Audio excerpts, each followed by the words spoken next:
All right, okay, here we are. So, welcome, and today we're going to look at Robert's Rules, the Church Manual, and we've got some general conference rules of order, and we're going to look at business meetings, what to do, and so welcome each one. We're glad you're here, and hopefully this will answer a lot of questions that people have been asking at different times. I'm Larry Kirkpatrick. I'm a pastor serving right here in the state of Michigan.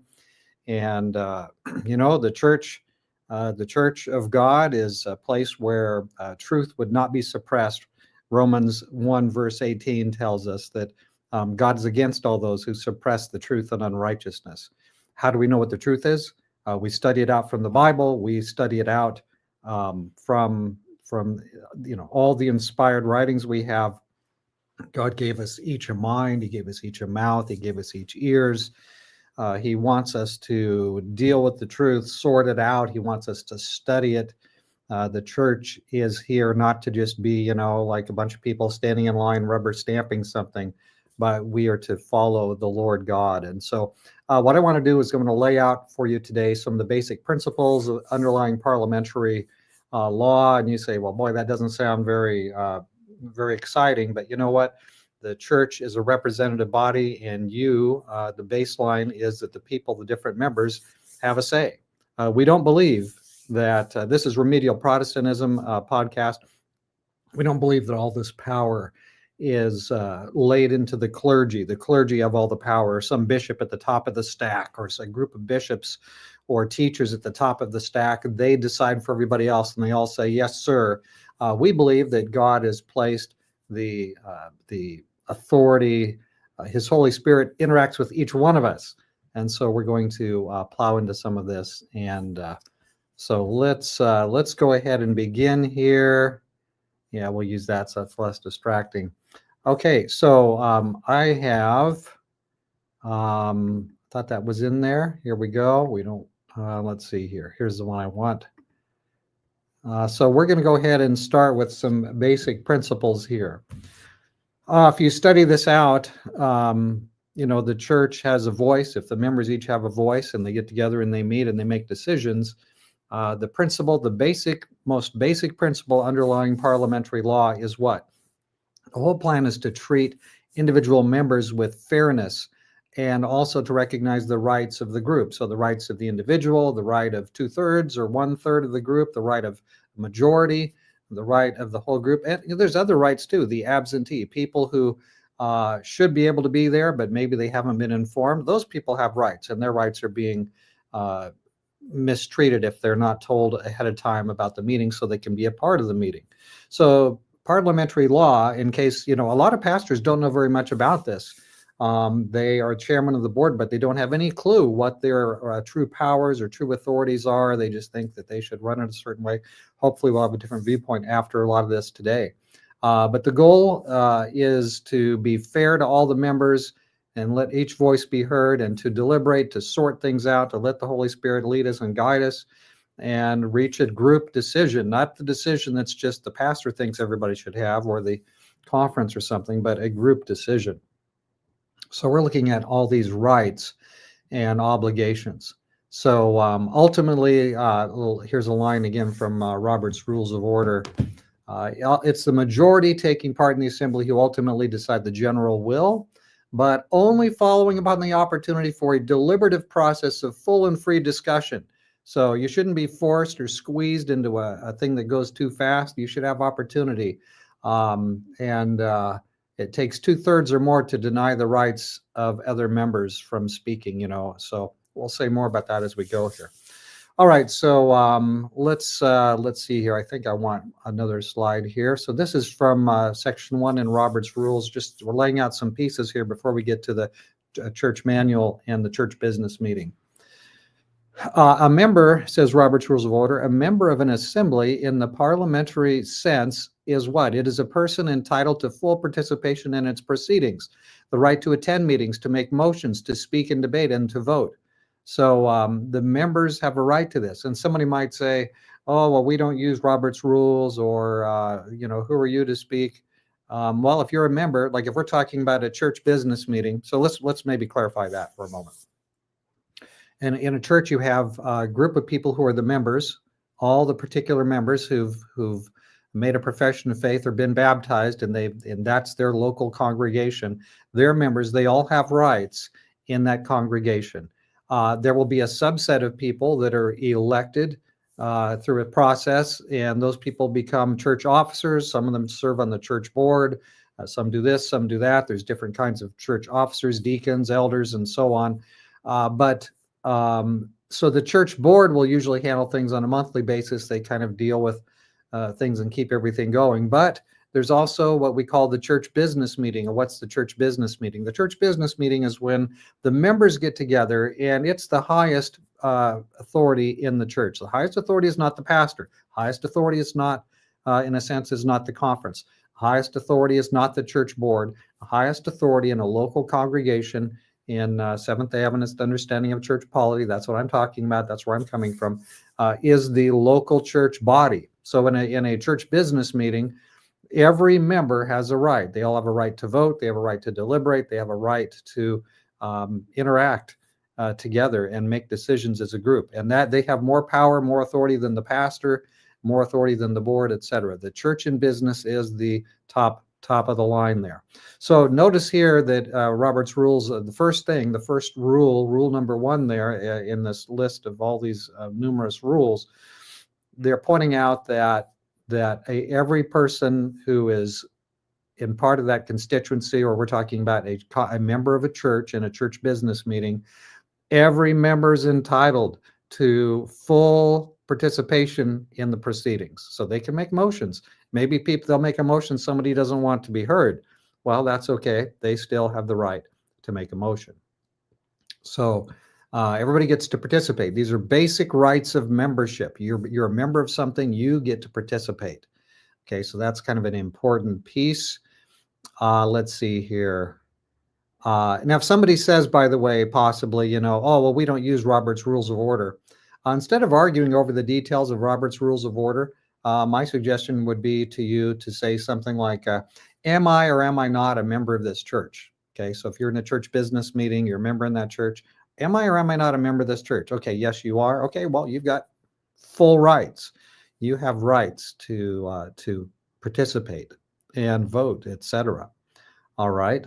So I wouldn't wrangle too much about Robert's rules or different rules of order. Just make your motions, and we'll say more about maybe sometimes even overriding the chairman. But let's see. Let's go on to another question here. I've kind of laid out some stuff here ahead of time. Number 3. I don't think I have a slide on this one. Well, let's just double check. Okay. So yeah. Before a member of an assembly can make a motion or speak in debate, he needs to obtain the floor. This is kind of an important piece. So you need to raise your hand or stand up or whatever the process is where you are. And there will be times when you can't really get the floor, like maybe there's a committee report being made to the group that's assembled. But there will be times also when you can have the floor. And so when you have the floor, you have the exclusive right to speak. That's an important thing to remember. And a lot of times I've seen this in church board meetings and so on. Somehow the chairman or the pastor thinks or somebody else thinks they can just speak over you. Well, no. I'm sure we're all guilty of it. But the fact is that when you are granted the floor, you have the exclusive right to speak. You should be able to speak your piece. You may be put on a time limit. If you're like in a big constituency meeting, you may have a 2-minute or 3-minute or 5-minute time limit. Usually in a church business meeting, you won't see a lot of time limits, but there might be something. So, know ahead of time what you're going to say somewhat so that you can be concise and get straight to the point. That really helps things move along. But you have a right to be heard, exclusive right to be heard. So if the chairperson wants to interrupt you, you can say, pardon me, I thought I had the right to be heard right now. Can I go ahead and complete my thoughts? So anyway, something to keep in mind there. What else do we want to say here? Let's go on. Now here's something that's not often also addressed, but it's something to know about.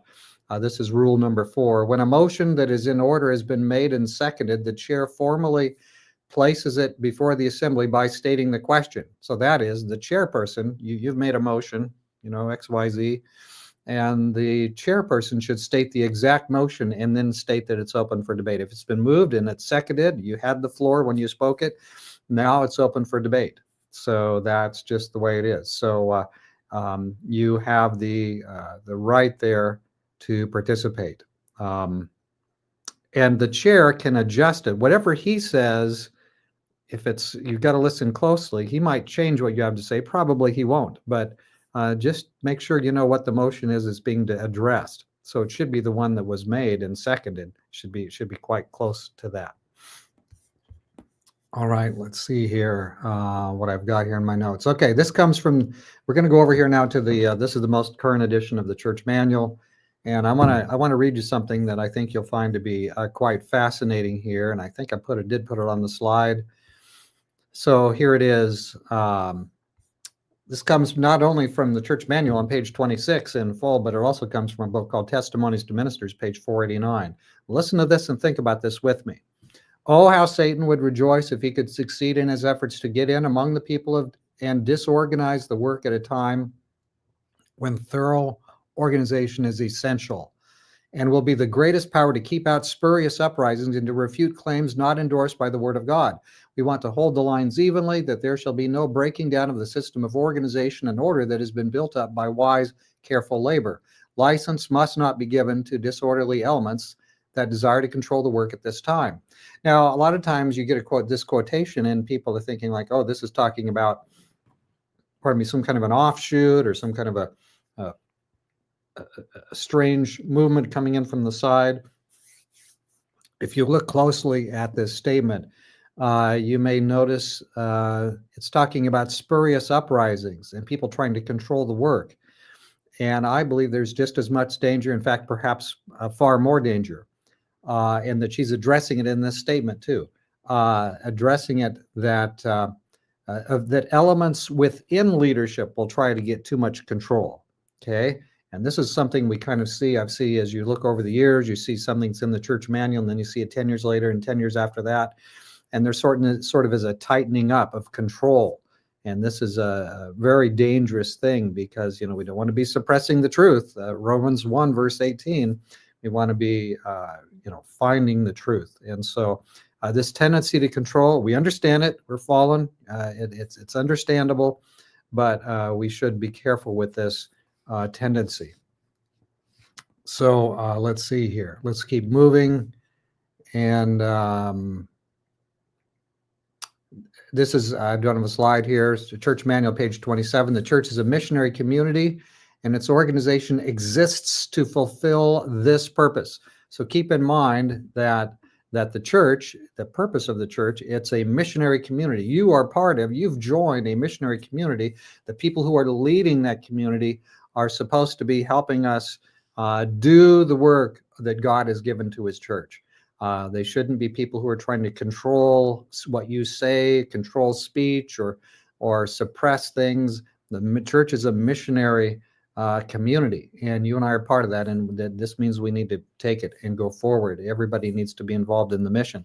Sometimes human leaders get caught up in some weird issues of their own, and so we need to help each other and pray for each other and try to keep on track. Let's see here. Here's another from the Church Manual on page 28. As needs arose, God directed the leaders of his work so that in counsel with the church, they developed a form of organization that safeguarded the interests of the work. So the form of organization that we have, which we're going to see in the next slide, is representative. This was a design that God led his people to embrace. Again, we don't have a group of 12 bishops or something that run the church, or a magisterium, a group of teachers or cardinals, or somehow the president runs the church. There are things that different leaders, different people have assigned to them. There are different tasks they have, but the church is not top down, it's bottom up. The church God has distributed, and we'll see this here. Maybe we should just go straight on to the next quotation here. Oh, we have that. We have that. Let's put this one in the front. No, not that one. Sorry about that. Here we go. This is the one. And maybe go to full power here. All right. So we have that quote. Let's go to the next one. The Seventh-day Adventist form of governance is representative, which recognizes that authority rests in the membership and is expressed through duly elected representatives at each level of organization, with executive responsibility delegated to representative bodies and officers for the governing of the church at each separate level. So this is a very important, one of the most important things probably in the whole church manual. The authority in the church rests in the membership. Again, I just said it's not in bishops or pastors or clergy or conference presidents. There are certain authorities that are granted to people in these different parts of the church. But the ultimate authority, see, here it is, the ultimate authority is in the members, the various members individually. That's the root. That's where we believe Jesus, Matthew, at the end of the book of Matthew, all authority in heaven is given to Jesus. Jesus has given part of that authority to his church. That authority given to his church goes to the members individually. And then the members, through delegation, they delegate certain powers to different people who become officers and presidents and so on at different levels. But the power ultimately rests, that's an important thought there, it rests in the membership.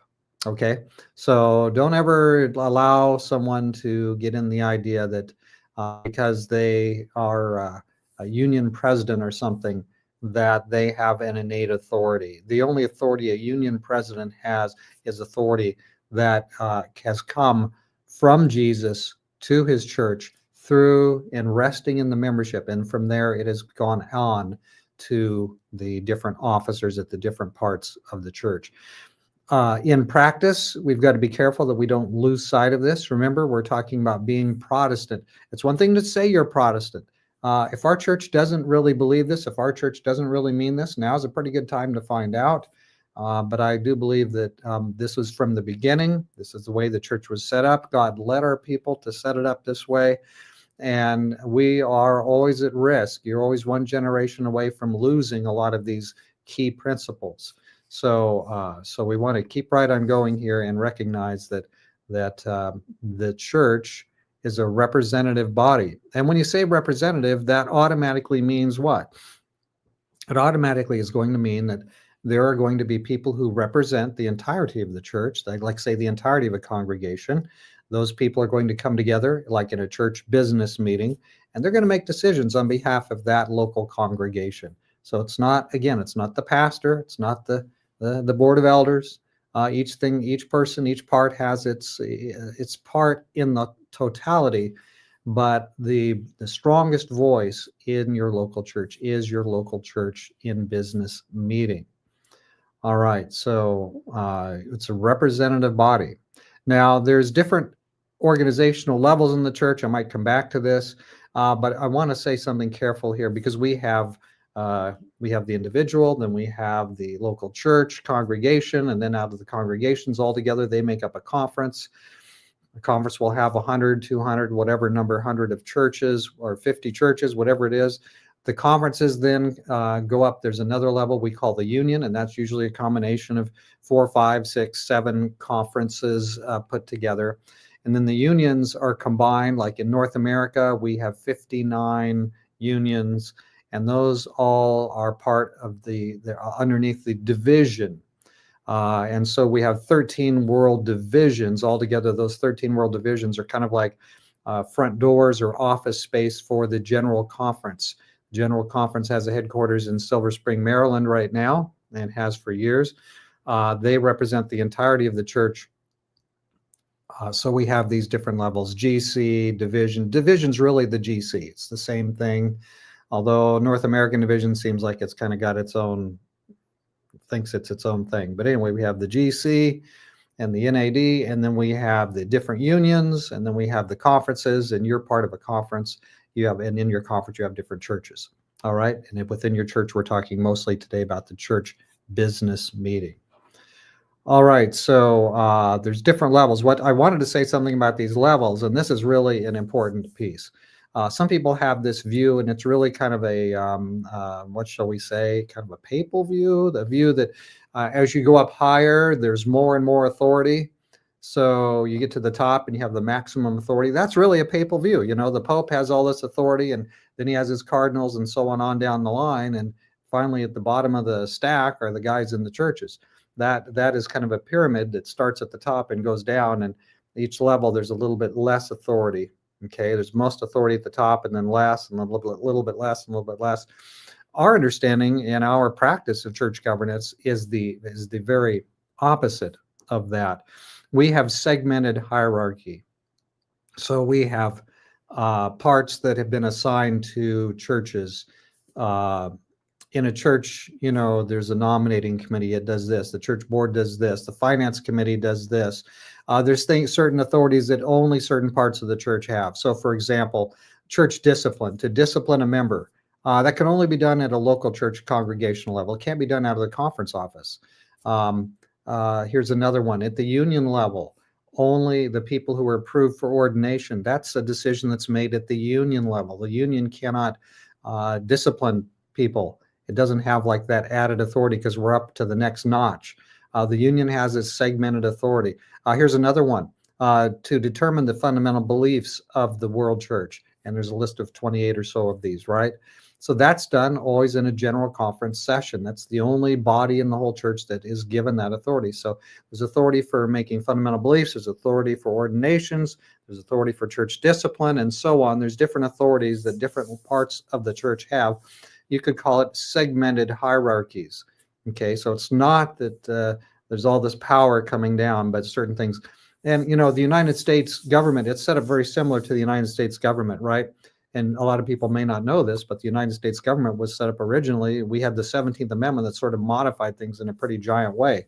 So I believe it's the 17th Amendment. We had the representatives were elected directly by the people in each place, but the senators used to be elected by the state. And so, Texas would have its senators, and Virginia would have its senators, and so on. Well, that was changed under the 17th Amendment. What that was a separation of powers that was balancing the rights of the individual people, the population. So you had your representatives, and then you had the states' rights. And what happened when the 17th Amendment was passed and there and modified the Constitution, and now the states' rights were very dramatically reduced, and the fine balance of power was reduced, so that today states really don't have too many rights anymore in the United States. It's just now you have senators are directly elected, only they serve the 6-year term instead of the 2-year term that are representatives. So you have the balance of power in America has been dramatically modified by that, and that is a problem. Because now states have very little rights. So in the church, we need to be very careful. We're a representative form of governance, and we need to be very careful that we do not allow perhaps even well-meaning people to assume privileges and rights that aren't really theirs. The church, the individual local church, needs to stand up and fulfill its own rights and duties. So, but anyway, we need to keep moving because I want to get to some business here for you. So, but don't think of the church as the union automatically has more authority than the conference. In certain respect, it will have more authority. In other respect, it won't have any authority. The division, in certain respect, there's things it can do, and there's things that the union can do. So you see how that's sort of set up here now. All right, let's kind of go back to, if I can put this up here. Still learning this after all this time here. All right, so let's see here what we have next. So let's go over to talk about the church board, or the church in business. Now the pastor, the church manual says, page 33, the pastor is a member of the church board, and he serves as its chairperson. And so the pastor is kind of automatically a member of the church board. In some cases, it will be different. In some cases, it will be another person, and that's okay. But usually it's going to be the pastor. A lot of people have very little clarity about the duties of the pastor in the church board. So we're going to be looking at this. So usually it's going to be the pastor who chairs your church business meeting. Let's see here. I don't remember what. Nope. Let me see here. Let me get on the screen. There we go. Okay, let's see what the next one was. Okay, so the church manual says that Church business meetings shall be held at least once a year. A lot of times it hasn't been held for many years, but the World Church obligates your local church body to hold a church business meeting at least once a year. Now, you can have multiple church business meetings.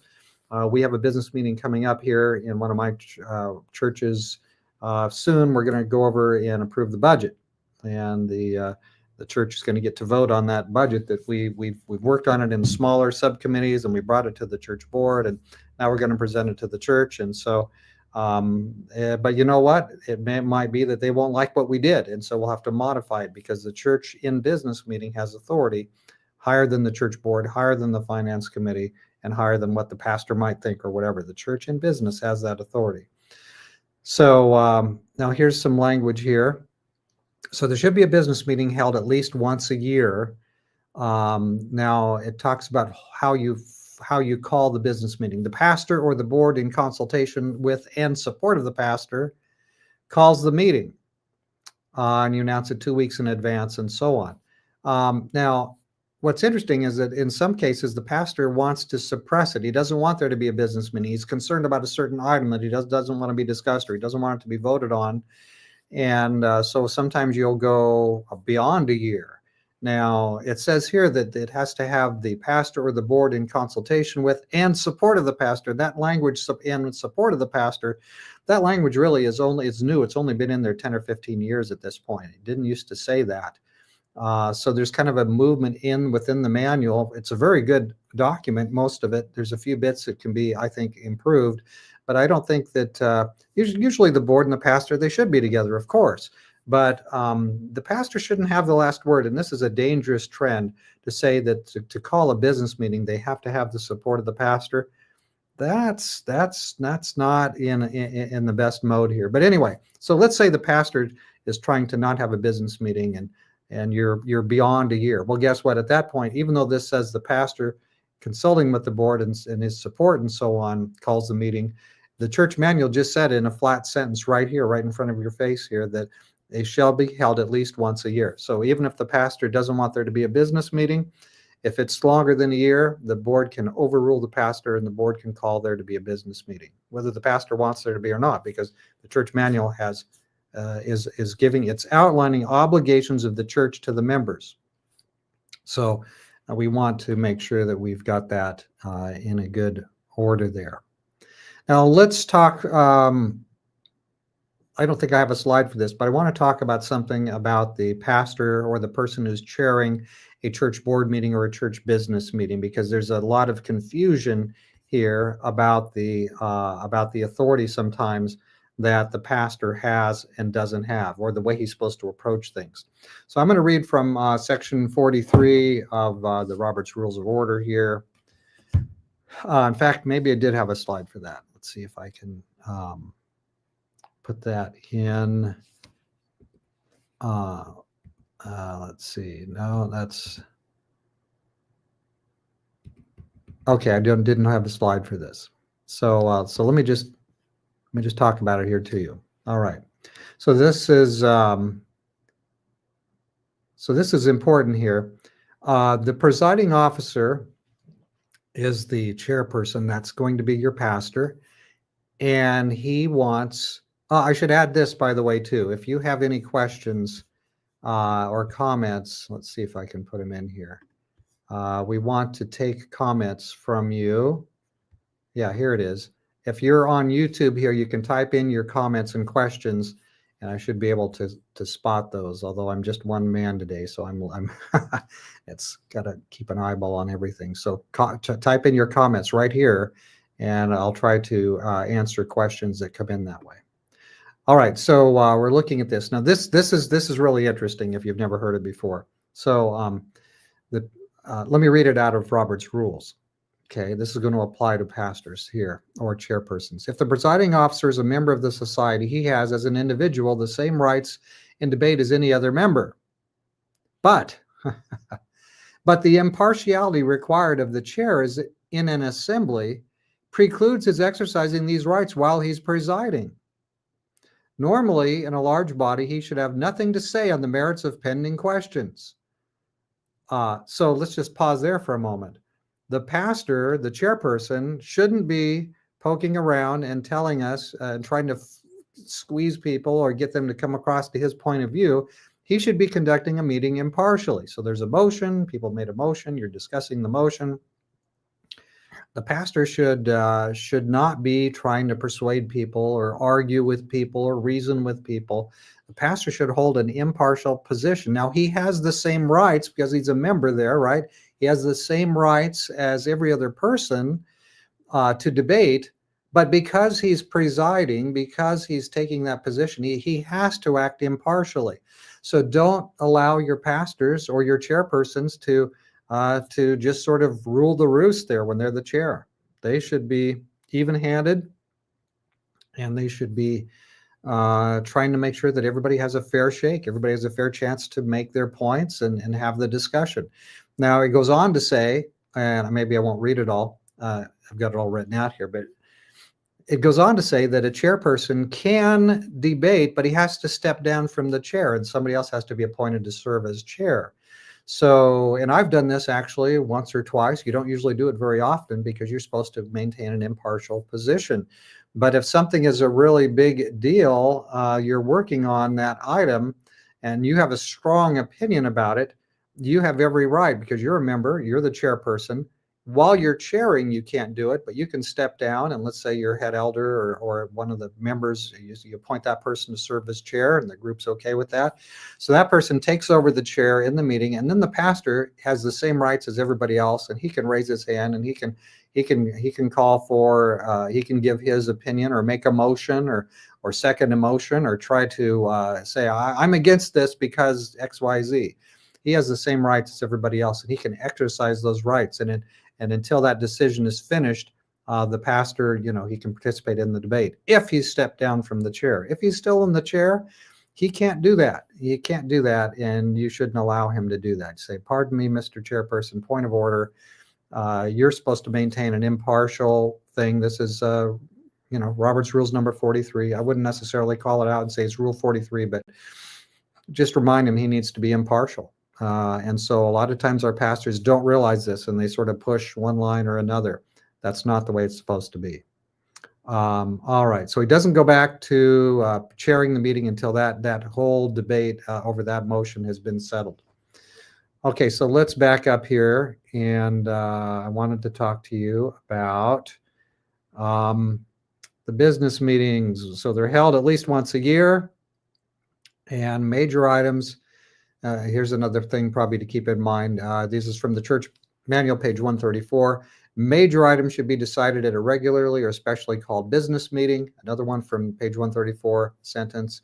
In order to maintain a spirit of cooperation between the church and the conference, the church shall secure counsel from conference officers on all major matters. So if you have a major matter, then the conference is asking, the Church Manual is telling us here, go ahead and consult the conference leadership. That's a major matter. Look, if you're talking about building a new building and you're going to deal with, we need to raise $250,000 or $1.5 million, that's a major item. You should consult with the conference. If this is about a disagreement maybe you have with a statement that came out of the World Church that didn't really even have the authority it should have had when it was voted or published, if you're going to make kind of your own statement against that, potentially, that's really, I wouldn't call that a major item. It's going to be non-binding because you're still going to be educating. It's still important, that kind of a thing. But we don't have to consult the conference over every which thing. But over a major item, you're gonna pave the parking lot. You need $125,000. Giant thing. You're doing a radio station. Those are things that you should consult, especially on large money items or you're going to build a new building and there's a liability issue going on. Your conference leadership needs to be part of that conversation. So that's good. That's legit. But a church business meeting is where your local church can express its opinion on any matter, make any decision. You can make up your policies for this and that. Are you going to do weddings? Are you going to allow people to rent the church for a wedding? Are you going to allow the people to rent the church to use it on Sunday? What kind of meetings are you planning? That's something that in the church business meeting, you're going to want to legitimately plow into and decide. So let's go over here. Let's see here. We're talking about the church and business. All right, let's go over to, I wanted to address this question about rulings and overruling potentially the church, the chairperson. So again, let's sort of set up the situation. You're in a church business meeting, or maybe you're in a conference constituency meeting, and they will bring something up that they shouldn't bring up. It's got some problems, or you disagree with it. So then what? So you think, well, what if the chairperson just says, well, we're not going to do that one. I'm the chairperson, and I don't think that's a legitimate thing to take up. We're not going to put that on the agenda, or we're not going to consider that motion. Your motion is one we don't want to do. I was told by the conference leaders, don't deal with this issue. Suppose that you have a case like this, because a case like this could happen. So what then? Is it like kind of the end of the line? Okay, well, yes, the pastor's got the last word. The chairperson has said no, and so, well, we just need to grit our teeth and wait till the end of the meeting, and then we're done. We get to go home. Is that the way it is? And I want you to know that there's a important piece here on how to address this, and I want you to know about it because it's not complicated, and you should know how to use it, because sometimes a chairperson, sometimes a pastor. I've been a pastor for 30, however many years. I've made mistakes, and sometimes we recognize we make mistakes. So knowing that I make mistakes, I know that my colleagues, other pastors and clergy, will make mistakes, and so I want you to be able to help us when we make mistakes. Is that fair enough? So let's talk about this. So let's say there's an item that the congregation, the people are there, they're in a church business meeting, they want to address it, okay? So you should have tried to get it on the agenda before the meeting. That's another question, but let's just assume that you have an open section, and you say, I move that, thus and so. And so then the chairperson says, no, that's not a fair motion. We're not going to address that. He's got some argument why we shouldn't do it. So let's say that you're pretty sure that this is something you should address. So here's how you can handle it. And there's something here called, and it's Rule 24 in Robert's Rules of Order. It's Rule 24, and it is to say to appeal the decision of the chair. So let me kind of lay this out for you here a little bit. So I move thus and so. Let's say there's a certain thing, and the chairperson says, no, we're not going to look at that. Now, what you would do at this point is do a point of order or a point of information. You're actually looking at a point of order. So somebody can speak up and say, excuse me, point of order. Mr. Chairperson, are you ruling? Is it your ruling that this decision, that this motion that was just made is out of order? Now, he's got to come up with some reason. He can't, and usually he'll say, yes, it's out of order. I rule that it's out of order. Okay, so once the chair has made a ruling, and maybe you disagree with that ruling, that's when appeal comes in. So the appeal motion is very simple. Let's see here. Is that the one I have here? Okay, so this is a part of it. So the person is the presiding order. He has authority. He has a duty to make necessary rulings on questions of parliamentary law, but any two members have a right to appeal from his decision. And so what has to happen is one person has to take the appeal or make an appeal, and it has to be seconded.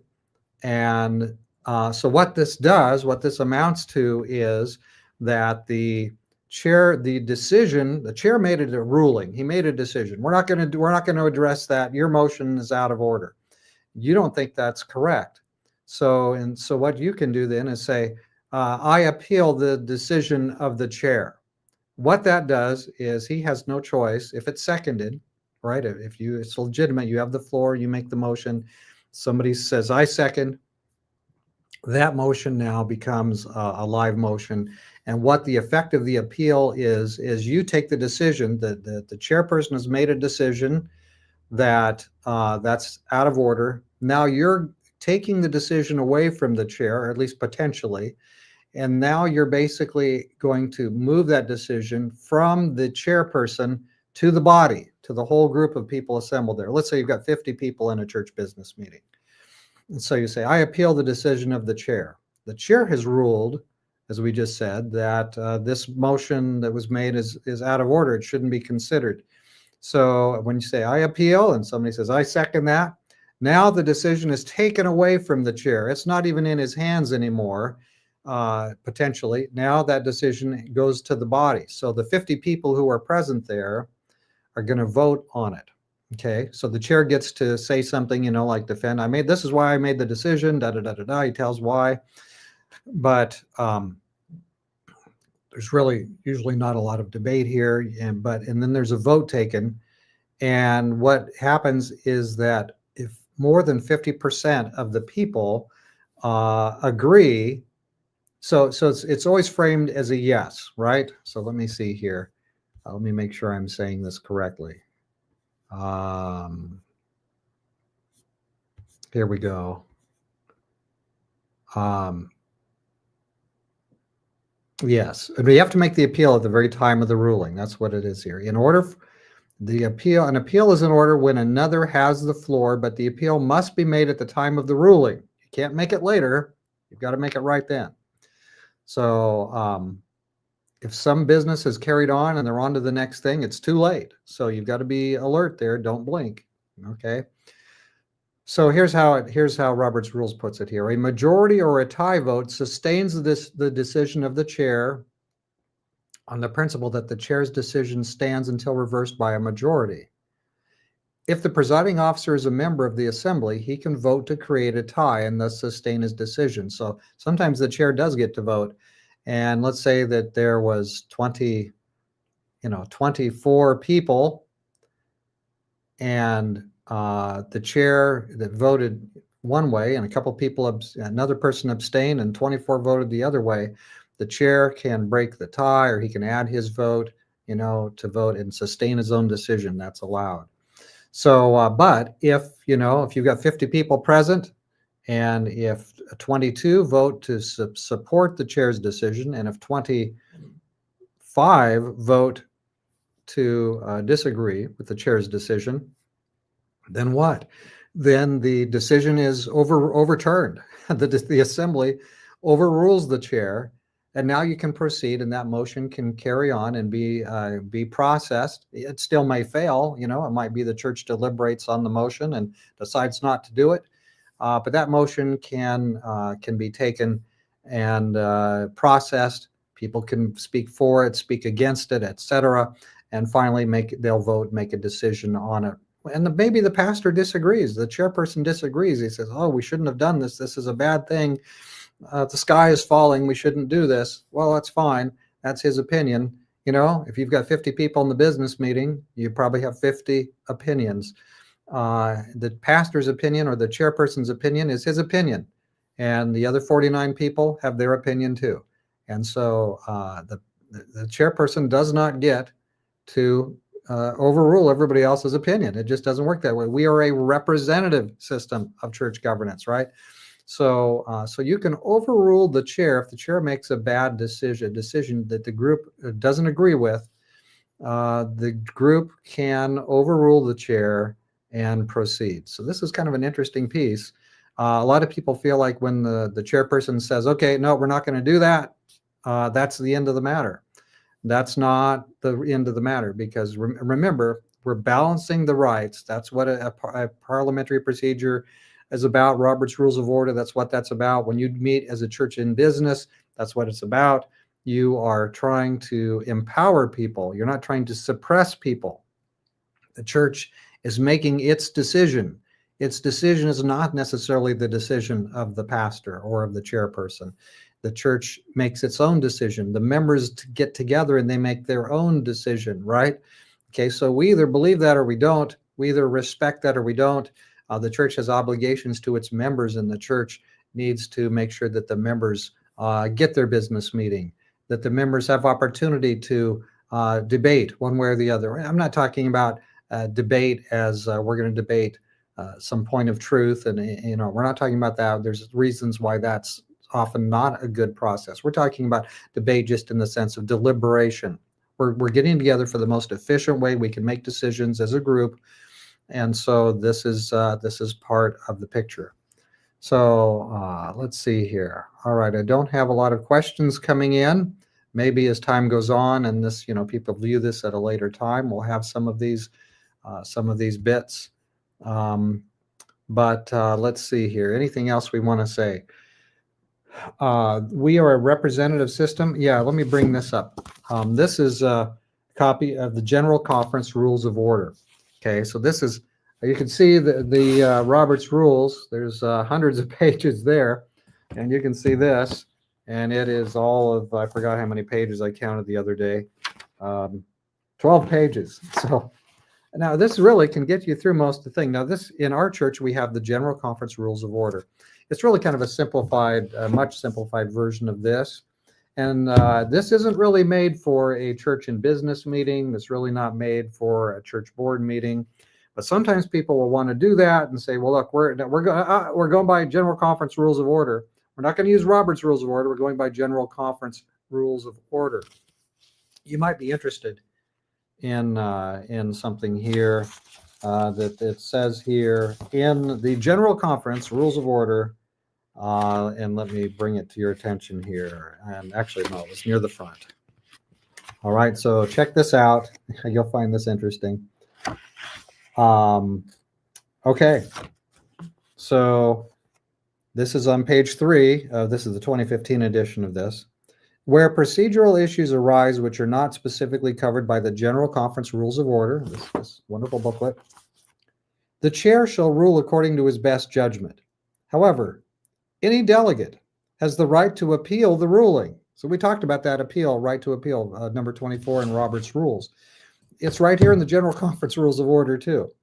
Any delegate has the right to appeal the ruling. In that case, if the appeal is seconded, the chair shall put the issue to the delegates for a decision by simple majority vote.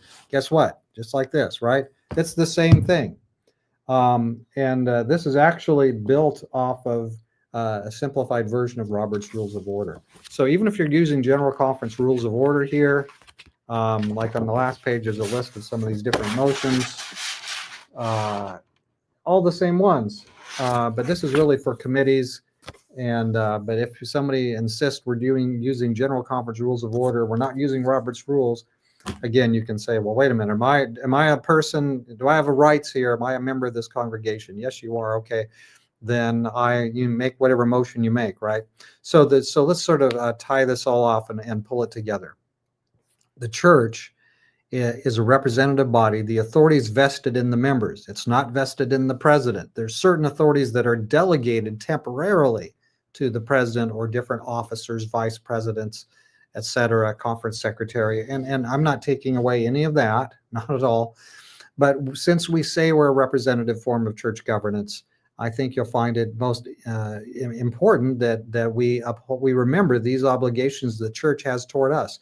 And by the way, 3 times in the church manual, and maybe there's more, but I remember 3 offhand, it talks about our rights. And a lot of times we are Christians, we try to be humble. We don't want to wave around and say, I've got my rights. We don't want to take that kind of a line. But the church manual itself uses the language of rights. Church members have rights. So yeah, you have rights as a member, and you shouldn't forget it. And I like to think of it in terms of obligations. The church has certain obligations to be fair to the members individually, fair to a minority in the church, fair to a supermajority, fair to a majority itself. So that's why we have these principles. So the whole idea of parliamentary procedure, it's not to have strange rules that empower people who know how to wiggle around and snake around and do strange things politically. That's not what it's about. The whole thing is to sustain the rights of the members, the obligations the church has to its members. And so, yes, you should be able to have a church business meeting at least once a year. Yes, every member who's not under church discipline, which is almost always all the members, they have rights to participate. They have rights to make motions and to talk about why a motion is good, why they're against a motion. So they have rights to modify motion or call for a vote and so on. So we're not going through the whole thing. If you want to understand more, go to my series. I've got a series of 7 or 8. Church authority abuse. It's a playlist here on my YouTube channel. And you can go through, and that goes through the details in different places about a main motion and a lot of the fine print on that. And some of those are 10 minutes long, 20 minutes long. So it's not going to take a lot of your time. But anyway, the church manual is your friend. The Robert's Rules are your friend. Now, last couple bits here. The church manual doesn't say anything about Robert's Rules. It does say we have church board meetings. It does say we have church business meetings. It does say that there's a chairperson. So obviously, implicitly, there's a deliberative process. The church manual does say that the authority is represented in the membership, and it's delegated then to representative persons. So all of that speaks to this deliberative kind of way of doing things. So when we're talking about rules of order, we're talking about being fair so that everybody gets their fair opportunity to have their say. Pardon me. So anyway, a little piece today, a little bit on order. Your church, everything the Bible says, we should serve God and worship Him and do things decently and in order. And part of that is going to be making sure that every voice is heard. Maybe it's the head elder, maybe it's the head deaconess, maybe it's a Sabbath school teacher, maybe it's somebody who doesn't have any position, but they're just a member, and maybe they were baptized last Sabbath. Well, guess what? If they're a baptized member of your local church, they have rights. And the church has obligations to help them exercise their rights as church members. Why?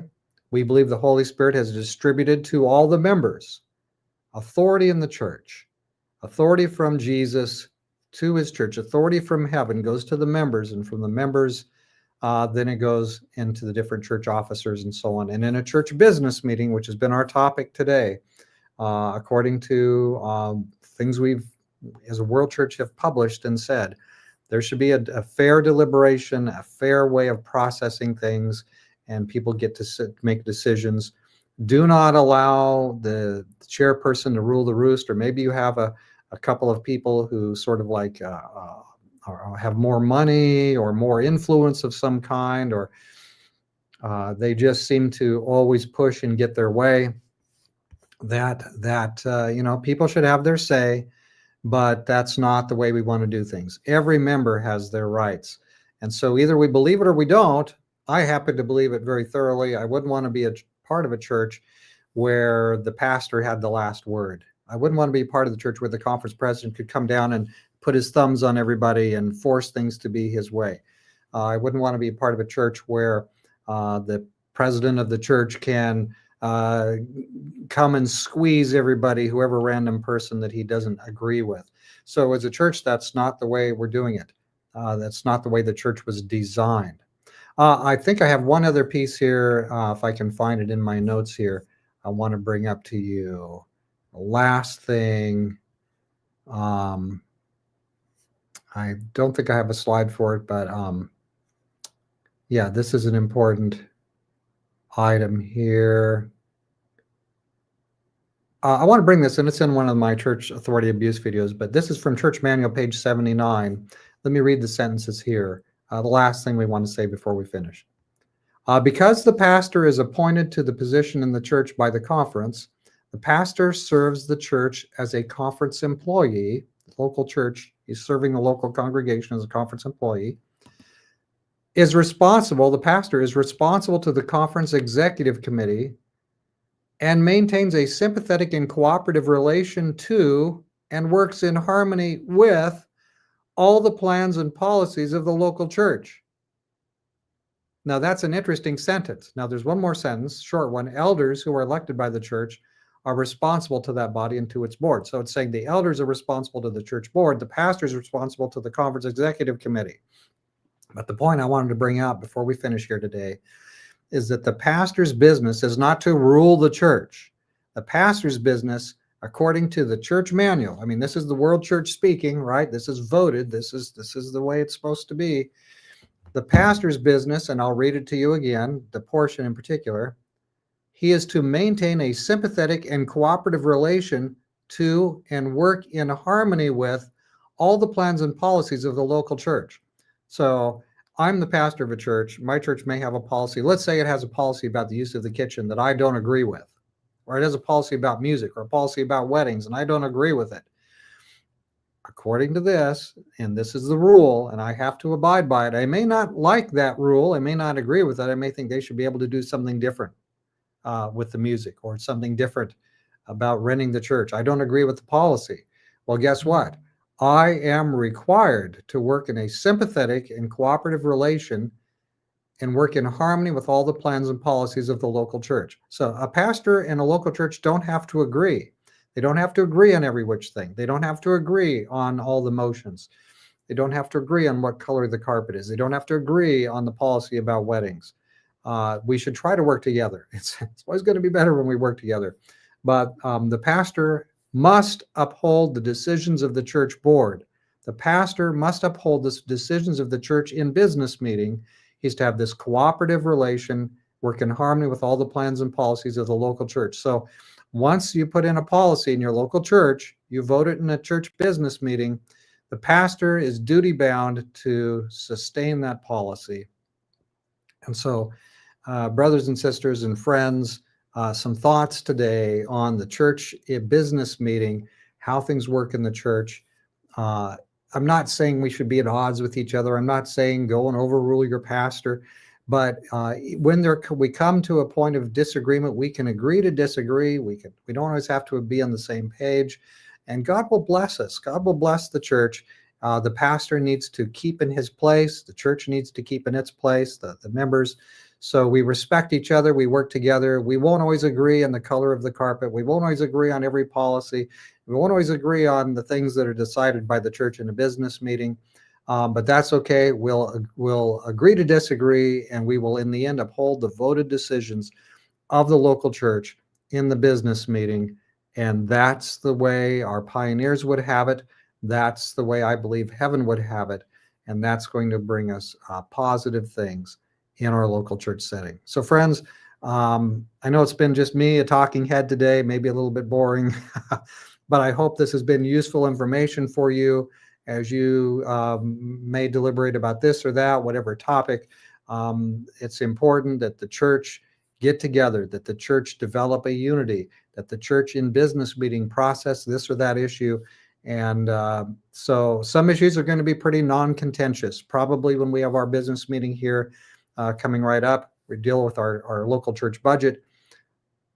Unlikely that's going to be super contentious. Probably, I'm assuming, maybe I'll be wrong, but I'm assuming the church in business meeting will vote to approve the budget that we've sort of come up with, the finance committee and a group of us that have worked on it.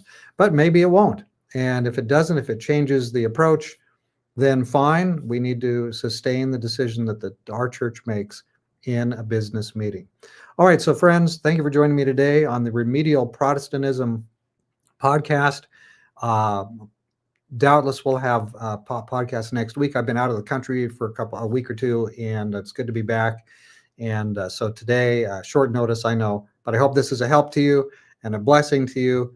And if you have any questions in the YouTube, you can put it in below, and I'll do my best to answer you, offline. So pass this around if it's useful, and God be with you. God bless your local church when it has its business meetings. Whenever that may be and whatever you might be deliberating on, work together. And very glad this could be a help to you. And thankfully, this is the way the church has been set up from the beginning.